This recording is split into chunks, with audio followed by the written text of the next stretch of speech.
अऊज़ु बिल्लाहि मिन शुरूरि अनफुसिना व मिन सय्यिआति अअमालिना मन यहदिहिल्लाहु फला मुदिल्ल लहु व मन युद्लिलहु फला हादिय लहु व नशहदु अल्ला इलाहा इल्लल्लाहु वहदहु ला शरीका लहु व नशहदु अन्न सय्यदना व शफीअना व हबीबना व नबियना व तबीबना व तबीब कुलूबिना व शिफा सुदूरना व गौसना व मुईनना व कुतुबना व फरीदना व निज़ामना व सिराजना व उलाना व अशरफना व नूर ऐनिना व मुख्तारना व मदनियना व हाशिमियना मुहम्मद मुबारक वसल्लम सलातो व सलामन अलैका या रसूल अल्लाह सल्लल्लाहु तआला अलैहि व आलिहि व अस्हाबिहि व अज़वाजिहि व ज़ुर्रिय्यतिहि व अहले बैतिहि व उलमा उम्मतिहि व औलिया मिल्लतिहि व शुहदा महब्बतिहि अजमईन अम्मा बाद फ़अऊज़ु बिल्लाहि मिनश शैतानिर रजीम बिस्मिल्लाहिर रहमानिर रहीम वल अस्रि इन्नल इंसाना लफ़ी खुस्र इल्लल्लज़ीना आमनू व अमिलुस सालिहाति व तवासौ बिल हक़्क़ व तवासौ बिस्सब्र सदक़ल्लाहुल अलीयुल अज़ीम व सदक़ रसूलुहुन नबियुल करीम व नहनु अला ज़ालिका लमिनश शाहिदीन व शाकिरीन वल्हम्दुलिल्लाहि रब्बिल आलमीन। मुअज़्ज़ज़ मोहतरम उलमाए किराम, मशाइख़े ज़वील एहतिशाम, हुफ़्फ़ाज़े किराम, शायरे इस्लाम और इस ठंडी ठंडी रात में पूरी ईमान की गर्मी के साथ बैठी ये सुन्नी अवाम, अस्सलामु अलैकुम व रहमतुल्लाहि व बरकातुहू।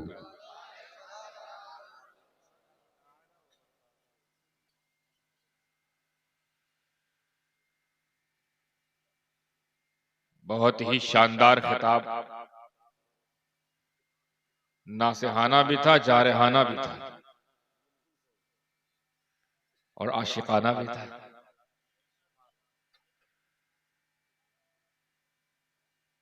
आप लोगों ने समाअत फरमाया, अल्लाह उनका कहना कबूल फरमाए, आपका सुनना कबूल फरमाए और ना सिर्फ कबूल हो बल्कि दिलों में रासिख हो, ना सिर्फ रासिख हो बल्कि वो अमल से जाहिर हो इंशाअल्लाह। चूंकि रात बहुत बूढ़ी हो गई, जब कोई चीज बुढ़िया हो जाती है तो बेकाम की हो जाती है, मगर एक जगह वो बहुत काम आती है कि जितना असर बूढ़ी माँ, बूढ़ी दादी, बूढ़ी नानी की दुआओं में और जितना फैज उनसे मिलता है, नौजवानों से नहीं मिलता। तो बूढ़े भी काम आते हैं, जहां कोई नहीं काम आता वहां ये काम आते हैं। तो रात बूढ़ी हो गई मगर फैज से भरी हुई, अपने अंदर असरात को लिए हुए है, बस वो खैरात लेकर आप लोग जाए यहां से।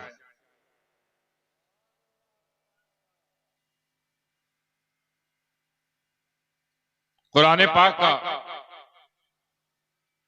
पाक की जो असल है वो यही है कि जितने भी लोग बेखबर है दुनिया में, जितने बेखबर हैं उनको खबर पहुंचाकर बाखबर करना, यही मकसद है। सब बेखबर थे कि नहीं? उलूहियत के मामले में, रिसालत के मामले में, नबूवत के मामले में, विलायत के मामले में, फितरत के मामले में, शरीयत के मामले में, तरीकत के मामले में, अल-गर्ज A to Z तमाम चीजों से जो सूदमंद है, फायदेमंद है, उससे बेखबर है कि नहीं? कि कुरान ने क्या किया? खबर पहुंचाई। खबर ने क्या किया? बाखबर कर दिया। तो खबर पहुंचाना ही मकसद है ना। खबर पहुंचाना मकसद है तो खबर ही पहुंचा दिया करे। जैसे इस आयत में खबर एक आई है, वो खबर ये है कि बेशक इंसान घाटे में है, ये खबर आपको पहुंचाई गई। उससे पहले कसम है। सवाल ये उठता फिर कसम क्यों?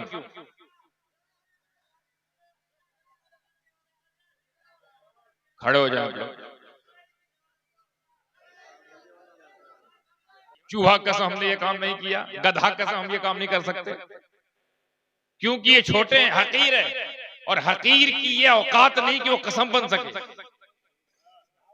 कसम वही बनता है जो अजीम हो। तो अब कसम ने ये बता दिया कि जिसकी उठाई गई ये वो खुद अजीम है। कसम जिसकी उठाई जा रही रब के जरिए, वो भी रब के हवाले से। रब कसम उठाए जो खुद मुकद्दस है। अच्छा, रब से बड़ा तो कोई नहीं, तो रब किसकी कसम उठाए? उससे बड़ा तो कोई नहीं। हम तो अपने से बड़े को उठाते हैं, हम तो अपने से बड़े को कसम में शामिल करते हैं। रब अल्लाहु अकबर, रब सबसे बड़ा। रब किसके? तो अब ये हुआ फार्मूला कि जिसकी रब कसम उठा ले वो खुद मुकद्दस वाला। अब कसम किसकी उठाई गई है, गौर उसमें कीजिए। कसम जमाने की। पहली बात तो यह है कि कसम मुकद्दस वाले की खाई जाती है, मुकद्दस वाले पे उठाई जाती है, मुकद्दस वाले को ही या तकद्दुस वाली चीज को ही कसम में शामिल किया जाता है। पहली खुसूसियत। दूसरी खुसूसियत, कसम उस वक्त उठाई जाती है हमारी अपनी जुबान में, बोलचाल में भी, जब हम किसी चीज की अहमियत को पूरे ताकीद के साथ पेश करना चाहें, ये जिसमें हम वजन डालना चाहें, अपनी बात में अहमियत पैदा करने के लिए, अपने कौल में वजनदारी लाने के लिए हम कसम का इस्तेमाल करते हैं कि नहीं? बात को पक्का करने के लिए कि no doubt, any kind of doubt doesn't have in this things, इसमें अभी कोई डाउट नहीं, कोई शक नहीं, क्योंकि कसम खाई गई है। जैसे अपने ऊपर ले कहता हूं, क्योंकि मैं आप लोगों को बोलूंगा तो आप कहोगे शायद इल्जाम लगा रहे हैं झूठी कसम का। मैं अपने ऊपर ले कहता हूं, हालांकि इसमें इल्जाम कोई शायबा नहीं पाया जाएगा इंशाअल्लाह। मैं इकरामुल्लाह भाई से बोलूं जिन्होंने मुझे यहां पर दावत दी थी कि मैं 3 मार्च को आपके जलसे में आऊंगा। वाकई मैंने कहा कि मैं आऊंगा, और उन्होंने सुना भी कि हजरत आएंगे। सुन तो लिया, मैंने कह भी दिया, मगर चूंकि सिर्फ कहा है तो हो सकता है इनके दिमाग में डाउट्स क्रिएट हो जाए। ये कहा तो है, पता नहीं आए कि ना आए, कहा तो है, ना आ पाए तो, फ्लाइट छूट गई तो, कुछ मसला हो गया तो, लेकिन हजरत ने कहा तो है। आने में खदशात हैं, शुबहात हैं, ना आए तो। हालांकि तस्दीक की गई है, मगर फिर भी बहुत सारी चीजें हैं डाउट से जो क्रिएट हो रहे हैं, दिमाग में गर्दिश कर रहे हैं। क्यों? सिर्फ कहा है। लेकिन अगर इसी जुमले को मैं इस तरह कहूं कि इकरामुल्लाह साहब, अल्लाह की इज्जत की कसम, मैं 3 तारीख को आपके घर में, आपके जलसे में आऊंगा, अल्लाह की कसम खा के बोलता हूं कि मैं आपके जलसे में आऊंगा। अब वो मुतमईन हो गए, क्योंकि बात वजन आ गया, कसम ने वजन पैदा कर दिया, और वो मुतमईन इसलिए हो गया कि हमारा मामला हट गया, ये जाने इनका अल्लाह जाने।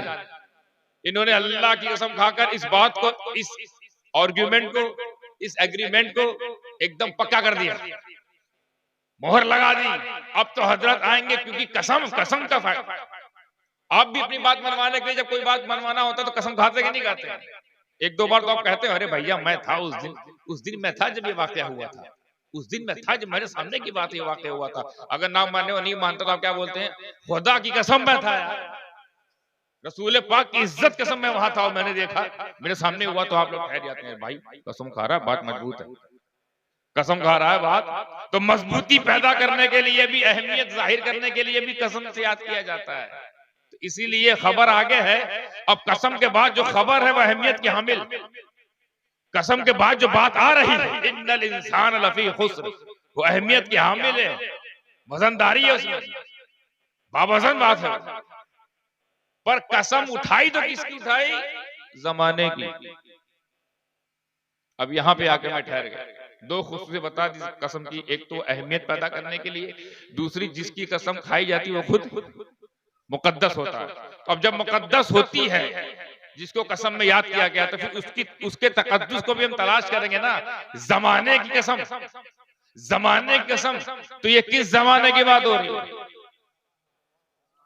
अब ये गौर करना होगा ना, जमाने की कसम खाई है, उठाई है, याद फरमाई है, तो ये किस जमाने की बात है? जमाना तो जमाने से चला आ रहा था। जमाना तो जमाने से चला आ रहा है कि नहीं? हमें जमाना तो तब से चला आ रहा है जब जमाना ही नहीं था। वो भी तो कोई जमाना रहा होगा। जैसे हम ये कहें कि ये उस जमाने की बात है कि जब जमाना ही नहीं था, तभी तो कोई जमाना हुआ ना। तो जमाना तो जमाने चला आ रहा है।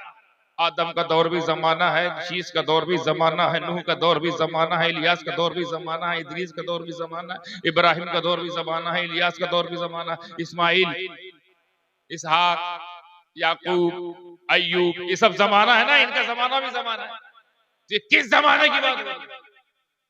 क्योंकि कसम बनकर चमक रहा है, तो इसका मतलब बहुत ही अजीम, अजमत वाला दौर होगा, वो अजमत वाला जमाना। तो किस जमाने की बात? जब ये सवाल खटका तो तफसीर खुली, और जैसे ही तफसीर खुली जवाब मिला। जवाब ये कि ये उस जमाने की बात हो रही है, ऐ मेरे महबूब, जिस जमाने में तुम मौजूद हो। अमा जिस जमाने में नबी मौजूद हो, वो जमाने की ये शान कि वो कुरान में, और सिर्फ मज़कूर नहीं है, कसम बना हुआ है। कसम उस जमाने की जिसमें आप मौजूद हैं। मैं नुक्ता जहां तक बात, नतीजा जहां तक मैं निकाला वहां तक ले जाने के लिए तमीज बांधा हूं। जमाने का ये आलम, हमें नबी से जमाना सिर्फ आके मिला, चूंकि जमाना चला आ रहा था, जमाना चला आ रहा था, उस जमाने को नबी मिल गए, उस जमाने को नबी मिला, तो वो कुरान में हमें जब नबी से, नबी के जमाने का ये आलम है, तो नबी के घराने का आलम क्या होगा? सुभान अल्लाह, माशाअल्लाह, वाह वाह। यानी जमाना चला आ रहा था, वो नबी से मिला, वो कुरान में कसम बनकर चमक रहा है, कसम बनकर चमक रहा है। और घराना नबी से शुरू हुआ। यही वजह है, मुझे कह लेने दिया जाए कि जमाना नबी से मिल गया, तो वो कुरान में कसम बनकर चमक रहा है, और घराना कुरान का साथी बनकर चमक रहा है। आपको कुर्बान हो, आप कुर्बान हो जाए इन दो चीज पे, ना नबी का जमाना छोड़ेंगे, मायूस ना होना कि हम उस जमाने में नहीं थे। सुबह कयामत तक नबी का जमाना रहेगा, सुबह कयामत तक नबी का घराना रहेगा। सुभान अल्लाह, सुभान। ये दोनों आपके हिस्से में आई है, मायूस ना होना। तो ना घराना छोड़ेंगे, याद रखो, मर जाएंगे, ना घराना छोड़ेंगे ना जमाना छोड़ेंगे। ये जमाना उन्हीं का है, बाकी सारी सरकारें आती और जाती हैं, ये तो सरकारें कायनात हैं जिनका जमाना कयामत तक। हमें इनका जमाना तो ऐसा है कि इसी जमाने के लिए तमाम जमाने पैदा किए गए। अब ऐसी सरकार में बैठे हैं जिनकी सरकार के लिए तमाम सरकारों को सरकारी दी गई। वल अस्र, कसम जमाने की। अब बात खबर आगे है क्या? इंसान घाटे में, हाँ है हजरत इंसान। पता नहीं किस चीज पर इतराते फिर रहे हो, पता नहीं किस कामयाबी को हासिल करके खुद को कामयाब याफ्ता समझ रहे हो, जफर याफ्ता समझ रहे हो, अपने आप को मुजफ्फर महसूस कर रहे हो। हजरत इंसान घाटे में हो, घाटे में हो। सोचने वाला सोच सकता है कि ये कैसी बात है, हमको अशरफुल मखलूकात बनाया अल्लाह ने, फिर कह रहा है घाटे में। तमाम मखलूक से अफजल हमको बनाया, फिर कह रहा है घाटे में।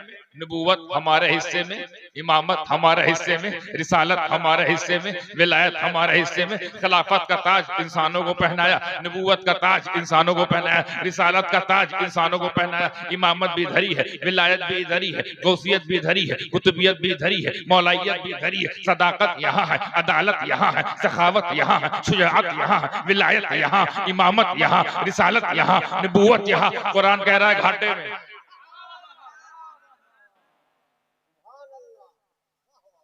क्या मतलब तजाद पैदा हो रहा है? एक तरफ सिर्फ मुशर्रफात, मरातिब, दराजात इंसानों के हिस्से में, और फिर इंसान ही को मुखातब होकर अल्लाह कह रहा है इंसान घाटे में। ये दो तरह की बात।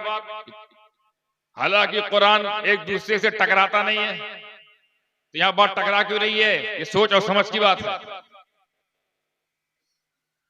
कामयाब वो नहीं है जो इंसान है, क्योंकि जो सिर्फ इंसान है वो घाटे में। तवज्जो सिर्फ पे रहे। इंसान घाटे में है, फायदे में नहीं है, कामयाब नहीं है। चलिए आपको समझाने के लिए, क्योंकि वक्त बहुत कम है, क्योंकि मेरे बाद आपको शबीर बरकाती को भी सुनना है, दस्तार बंदी भी होना है, फिर घर जाके थोड़ा आराम करके या नहीं करना है तो फजर तक तो आपको अपने आप को जो भी निपटा सिपटा के नमाज की तैयारी करना है। बहुत कुछ है। ये वो टाइम है जब जलसे खत्म हो जाते हैं, उस वक्त हम शुरू हुए। तो जब शुरू हुए तो वे शुरू से शुरू होंगे ना। आप सोच सकते हैं कि ये बात तब दुरुस्त थी या दुरुस्त लग रही है कि जब वाकई इंसान घाटे में था, जब पहनने को कपड़े नहीं थे, घाटे में थे, रहने को घर नहीं था, इंसान थे, घर नहीं था, घाटे में थे, सवारी नहीं थी, घाटे में थे, तालीम नहीं था, घाटे में थे, तिब नहीं थी, घाटे में थे, फिलोसफी नहीं थी, घाटे में थे, ये तरक्की, ये इर्तिका की मंजिलें नहीं थी, घाटे में थे। अब तो हम तरक्की कर रहे हैं ना। बगैर कपड़े वाले थे, कपड़े वाले हो गए, बगैर घर वाले थे, घर वाले हो गए, बगैर कार वाले थे, कार वाले हो गए, बगैर इल्म वाले थे, इल्म वाले। तो अब तो हमको कहा जाना कि हम फायदे में, घाटे में है। सिर्फ समझाने के लिए ये दरसगाही गुफ्तगू समझाने के लिए आपसे कह रहे हैं। आप जो जहां कयास कर रहे हो कि वो इंसान जो नंगा था, धुड़ंगा था, बेघर था, बेकार था, बेइल्म था, वो अब ऐसा हो गया तो अब लिहाजा इल्म वाला हो गया, घर वाला हो गया, कार वाला हो गया, तो वो घाटे से बाहर आ गया। दरअसल वो इंसान नहीं थे। इंसान पहले हैवान है, हैवाने नातिक, यानी बोलने वाला। हैवान सभी हैं, जानवर भी हैवान, हम भी हैवान है। हम हैवान है नातिक, यानी हम वो जानवर जिनको बोलना आता है। इतना ही फर्क है सब।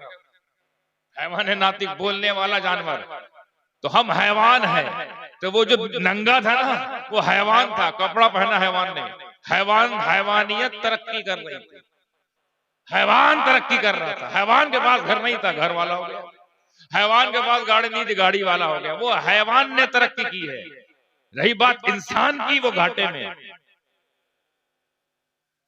मतलब अगर हम डॉक्टर बन जाए तब, इंजीनियर बन जाए तब, साइंटिस्ट बन जाए तब, चांद पर जाकर हम तंबू गाड़ देता, कुरान से पूछो कहेगा घाटे में। लेबोरेटरी हमारी, ये तमाम प्रेक्षागृह हमारे, ये तमाम तस्दीक जाए तस्दीक हमारी, ये जहां रिसर्च करते हैं हम कर रहे हैं, उसके बावजूद भी घाटे में। घाटे में। कामयाबी के लिए पूरे मुल्कों में, पूरी दुनिया में हर एक मुल्क इस जद्दोजहद में लगा हुआ, कोई ऐसा कारनामा कर दे कि कामयाबी वाला मामला हमको मिल जाए, कामयाब मुल्क में हमारा शुमार हो। इसीलिए कोई चांद पे जाने की कोशिश कर रहा है, कोई मंगलयान पे जाने की कोशिश कर रहा है, कोई पता नहीं कहां कहां जाने की कोशिश